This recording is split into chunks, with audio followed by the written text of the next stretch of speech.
Treneris, svarbiausias kol kas mūšis šiame sezone, tai jūs trumpas komentaras apie rytojus rungtynes. Manau, Malagos Unikaha galima drąsiai priskirti geriausių Europos 10 komandų tarpą, drąsiai, metantis dideli, žaidėjai žaidžiantis be kamulio, išeidinėjantis iš užtvaro, taip pat izoliaciniam labai krepšinėje gerų žaidėjų turi talentingų, tai labai daug ginklų yra. Turėsim juos stabdyti bendrom pastangom, geriau žaisti negu Malagoj, nes peržiūrius rungtynės dar kartą pamatėm, kad tikrai buvo prastos rungtynės mums. Tikrai atvažiuos nepaisant vakarykščių rungtynių su Madrido Realu, žinom, kad tai yra rimta komanda, tai yra organizacija, komanda gerbianti visų pirma kiekvieną turnyrą, kuriame jie žaidžia ir tikrai jie čia niekam nedalins tų taškų, turi gilę sudėtį. 12 žaidėjų tikrai žais, jie jaunų neturi ir tikrai tie žaidėjai žais dėl pergalės, čia nėra net šnekos. Kitas dalykas iš mūsų pusės, tai svarbiausia energija mūsų turi būti visur, 40 minučių. Turim dominuoti su niekieno kamuoliais, jeigu bent vienas žaidėjas abejos griūt ar negriūt dėl to kamulio, bus labai prastai. Ir svarbiausias tikslas, nuo įdėjus tai finaliniam švilpukui palikti aikštę pakeltą galvą. Treneri, kiek reikėjo paliftinti komandą po to pralaimėjimo Stambule, tiek jūs, tiek žaidėjai pernešė visą tą pralaimėjimą? Kiekvienas pralaimėjimas yra skaudus ir po kiekvieno pralaimėjimo tiesiog mes turime reaguoti. Pralaimėjom tikrai ne prieš silpną komandą, bet žinom, kad nežaidėm geriausiai. Tikrai galėjom žaisti geresnės rungtynės ir tą norisi daryti rytoj. Treneri, ne viskas nuo jūsų priklauso, tai iš tikrųjų įdomu, ar bendravote su Kaziu ir pažadą galbūt kažkokį davė? Ne, Kazys yra, tai bendravau, neslėpsiu, bet treneris Maksvytis yra tas, kuris kiekvienos rungtynėse žais tik dėl pergalės.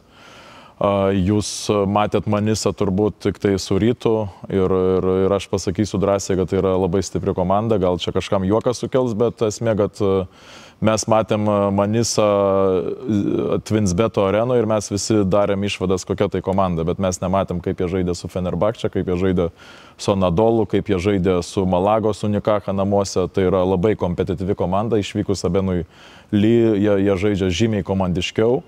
Taip, rotacijos nėra gal didelės, bet tie žaidėjai, kurie žaidžia, jeigu jie neturi pražangų problemos, jie gali kelti didžiulių pavojų bet kam. Ir Turkijos lygoje jie daug rungtynių pralošia arba per pratęsimą, arba paskutinės sekundės, taip kaip ir praeitą savaitgalį su Ankaros Turk Telekom. Tai prieš labai geras komandas žaidžia ir tikrai turi visų šansus. Matant Galatasarajaus formą, kokios Manisos yra galimybės laimėti Stambule?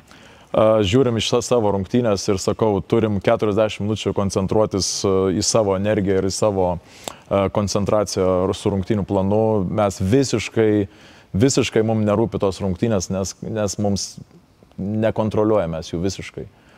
Kontroliuojam tą, kas vyks rytoj Twinsbete ir turim, kas nuo mūsų priklauso, padaryti aukščiausių lygių. Tos pirmos rungtynės 18 taškų pralaimėta, bet tie 3 kėliniai buvo tikrai gera kova. Ką teigiamo galima pasiimti iš rungtynių Malagoje tarpusavį?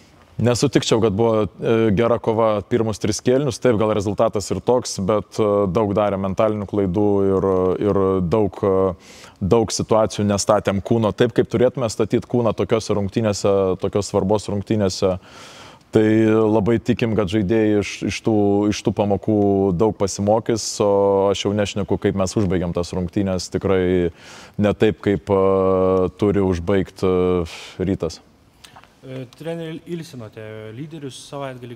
Visi bus pasiruošę žaisti ir gal yra naujienų dėl Tubelio situacijos, kažkada data gal aiški kažkokia? Visi išskyrus Ąžuolą rytoj yra pasiruošę mūšiui ir Ąžuolas dar nesportuoja su komanda, bet jo sugrįžimas artėja su kiekviena diena ir, sakau, labai daug investuoja į tą reabilitaciją, į save ir jisai, manau, grįš labai greitai, bet dar ne šiom dienom.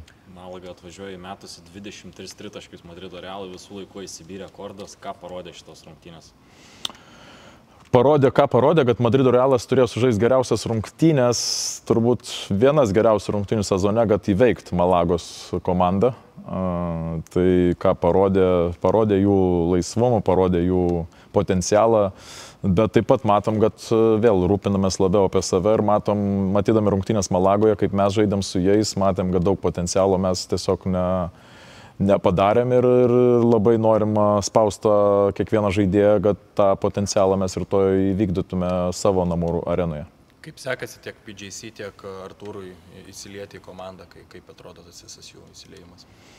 Irgi jiems pasakėm, kad jūs turit spausti save labiau, su jumis dar kai kurių gynybos sistemų net nepalėtėm, nes nenorim komplikuoti dalykų, nenorim jūsų forsuoti su labai daug informacijos, bet turint tokį varžovą, turint tokio lygio varžovą, tu turi irgi persilaužti per save, persilipti per galvą ir tas ekstra gynybinės, kaip pasakyti, rotacijas išmokti ir jas jau rytoj pateikti ant stalo.